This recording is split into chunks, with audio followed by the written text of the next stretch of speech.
What's up, YouTube? Welcome to Skyrim Mods Wheneverly, episode 211. 211 episodes later, we have one of the most groundbreaking mods I've ever seen in the history of modding video games. It may or may not be a sex mod, but that's not the point, alright? The point is, it's groundbreaking, it's innovative, it's next generation. My hat is still on sale. It's actually limited edition, which I totally forgot to mention last time, and I'm totally slipping this in. 9 days left. Roll the intro.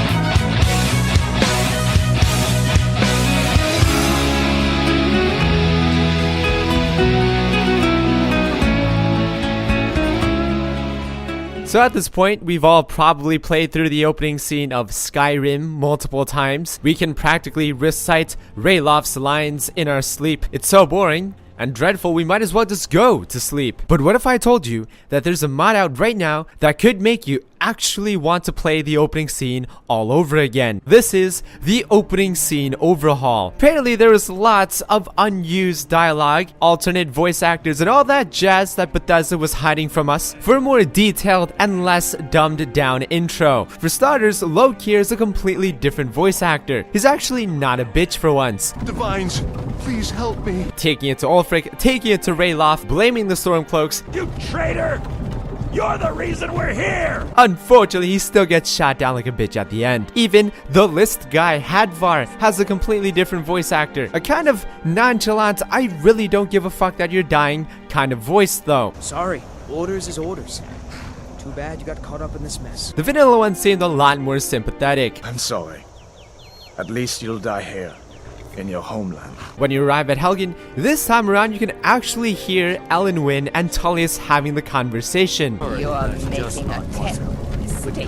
It's a really nice touch, but goddamn, must you have some sensitive ears. You must be Daredevil. In the vanilla game, NPCs are just like, hey, what's that in the clouds? What do you see? And Alduin is already on the tower. Now they say it before Alduin arrives while he's still in the sky, which makes a lot more sense. What in oblivion is that? Sentries, what do you see? He's also added a ton more reaction to the World Eater arriving. Screams of panic and chaos fill the air. Don't just stand there! Kill that thing! Guards, get it down! Which adds more of a sense of urgency and fear, rather than it just going kind of quiet in the vanilla game. This time around, you'll also be greeted by a more touching scene between father and son. Instead of father being roasted and son running away, they'll exchange a few last words while everybody tells the kid to get the fuck out of there. Get off the road, boy! In the vanilla game, Ulfric says, we need to get going now. Now, I don't know if you guys have ever noticed or paid attention, but Ulfric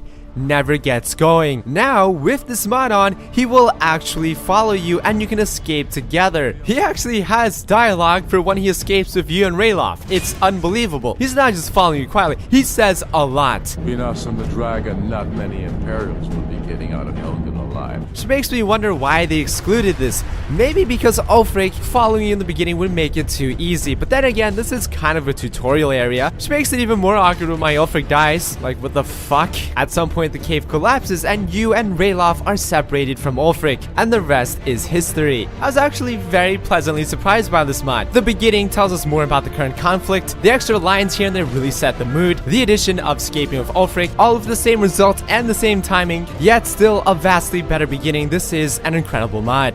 Carrying on the theme of chopping people's heads off, we have another mod in which people's heads are chopped off. It's called Public Executions. The premise of this mod is that the people of Skyrim obviously enjoy good public decapitation, but why is it that after Uncle Rogvir's head is chopped off, no other heads ever get chopped off? We need more heads getting chopped off, and this mod fulfills our need for virtual heads to be chopped off. And I have good news, a head will be chopped off every single day now. Preparation for executions begin at 6 a.m. The executioner's buddies step on stage. From 4 to 6, the prisoner will go with the jailer to the chopping block. And once 6 o'clock comes by, the execution begins. The execution of the executioners, because I need more heads to be chopped off. Heads roll all over the ground, the crowd cheers, and apparently I don't get in trouble because these NPCs were added by a mod and aren't real NPCs. That happens every day, but the real fun comes from bringing your own prisoners. prisoners. Apparently this whole execution shit has a merchandise guy. He'll sell you all kinds of head chopping merchandise, from the outfit to the axe to a poison dagger, which is what you're gonna need to capture your prisoners. Your prisoners being bandits, because that's pretty much the only group of people where it's acceptable to behead them in public, I guess. To capture a prisoner, simply take his health down to 20%, hit him with the dagger. He will now become a friendly NPC in which you can talk to. Now comes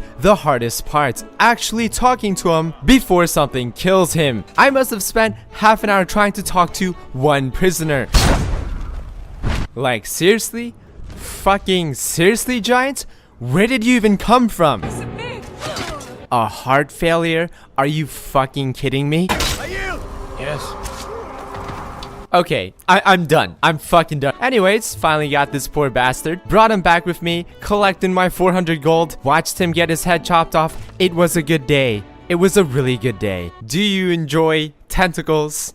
This is Tentacalooza. Oh shit, wait a minute. No, it's Tentacle. Oh fuck. That's exactly what I meant to say. I totally meant Tentapalooza. This mod is, yeah, it's about tents. So how many of you guys remember Chesko's Campfire? Quite possibly the most immersive mod ever made for Skyrim. Well, Tentapalooza is basically gonna be its DLC, its add-on. So this pack includes everything this person has pretty much ever made. This includes 8 custom textured bedrolls in many different colors, a witch-themed campfire set, including animated magic effects, 3 chairs, a cauldron, mammoth's cheese with Pino's entire family tree on top of that shit. If you're playing like a Redguard, no racist, he has a dig site camping gear, which includes canvas tents and Ashlander tents. He also has a vampire tent. If you're a vampire character, you can't go wrong. You got your own goddamn coffin. You have placeable shrines, plenty of storage items, a pet bed. That's for you, Jessica Alba. You also have custom follower tents so that your followers will lay down when you do. If you don't, they sleep on the snow. That's right, Jessica Alba. Sleep on that snow, bitch. Just kidding.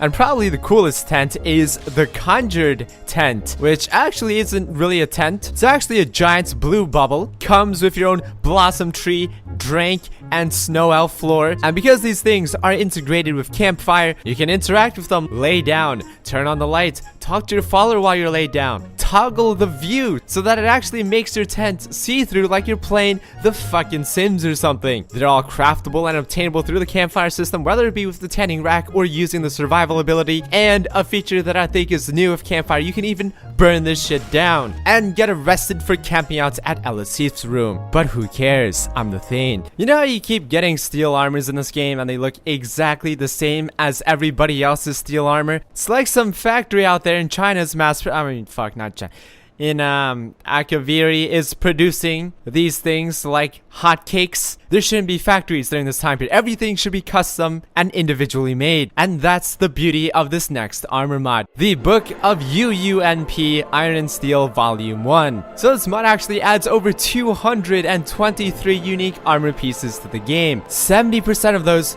will most likely be slooty. It goes from like a 2 to a 10 real fast. Now when you find a steel armor, you might not just throw it out immediately. You might actually check to see if it's a variation you might want. You might be a collector and try to collect every single variation of each armor. Variety is the spice of life. I think this is a brilliant idea, and this man does have some talents for mashing vanilla pieces. Next up, we have quite possibly the most advanced and innovative mod ever created for Skyrim. It's also a sex mod. But then again, all of the most advanced and innovative mods were sex mods. Just take a look at Schlongs of Skyrim. You controlled your dick with your arrow keys. The innovation was unreal. Alright, I'm lying, guys. It's not a sex mod. It is actually an animation framework that's mostly gonna be used for sex. There's a lot of shit to look at through this interface. Half of it you probably won't even know what it is, but they probably have to deal with hot virtual sex. First of all, if you're a big fan of using poses in this game, he has an interface for pretty much every single pose mod ever created, so you can easily slide through every single pose. I had no idea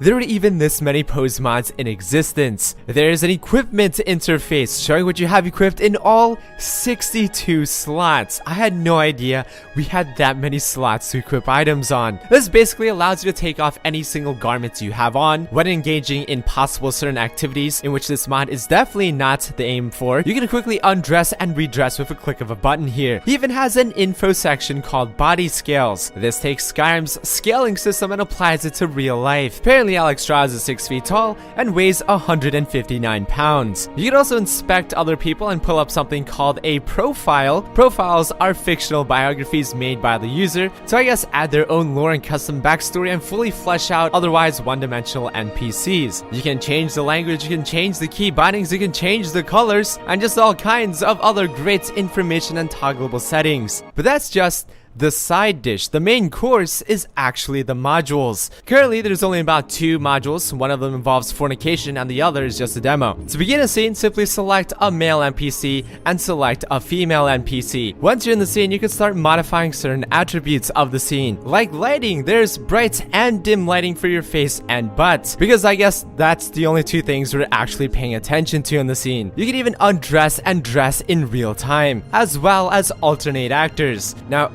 also boasts a persona system, basically attempting to make scenes come alive by adding personality to your character. This includes the voice type, the facial expression, and other sounds and stuff. This is not a sex mod, alright? In reaction to whatever action is performed in the scene. This will make every scene feel more alive and realistic instead of just 2 expressionless figures doing whatever it is in the scene, which doesn't have to be sex. And here's the meat and potatoes of this mod. You're basically in complete control of each scene. Using the numpad, you decide the course of action between the 2 actors in a sort of tree of events. Let's say you do one thing, you're then presented with several other options to do after that to create your own unique scene, which could be anything and not just sex. I will use sex as an example, which this mod totally doesn't have to be used for. You could go one way, or you could go the other. You can go from kissing to hugging, you could go from hugging to skull fucking. Like, it's completely up to you. The scene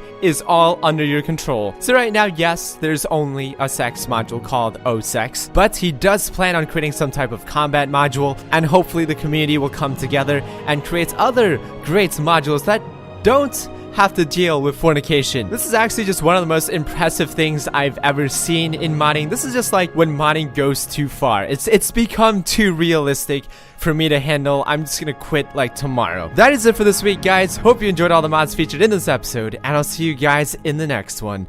Peace. Looking for some cheap games? Check out g2a.com. Use my code MXR for 3% off.